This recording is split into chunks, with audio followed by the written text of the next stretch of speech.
Russia বিশ্বকাপের ফাইনালের কথা বললে কিলিয়ান এমবাপ্পের প্রসঙ্গ আসতে বাদ।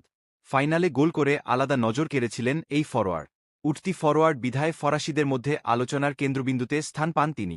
কিন্তু যারা ওই আসরে ফ্রান্সের প্রতিটি ম্যাচ দেখেছেন, তারা নিশ্চয়ই মানতে বাধ্য হবেন যে অ্যান্টোনিও গ্রিজম্যানের অবদানও কোনো অংশে কম নয়। অনেকটা পর্দার আড়ালের লোকের মতো অবস্থা গ্রিজম্যানে। ফ্রান্স দলের কেন্দ্রে থেকে ম্যাচের সবকিছুই নিয়ন্ত্রণ করতেন তিনি, ছিলেন মূল পেনাল্টি টেকার। রাশিয়া বিশ্বকাপে যে না আরও দ্যুতিময় হয় তার পারফরম্যান্স। ওই আসরে কিলিয়ান এমবাপ্পের সমান 4টি গোল করেন তিনি, অ্যাসিস্ট 2টি। ফলস্বরূপ বিশ্বকাপ জিতে ব্রোঞ্জ অ্যাওয়ার্ডও পান। ফ্রান্সের দ্বিতীয় বিশ্বকাপ জয়ের এই নায়ক জাতীয় দলকে বিদায় বলেছেন। নীল জার্সিতে আর দেখা যাবে না তাক।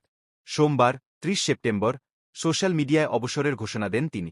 ঘোষণায় 3 বছর বয়সী মিডফিল্ডার বলেছেন, দারুণ এই অধ্যায়ের সব স্মৃতির জন্য ধন্যবাদ।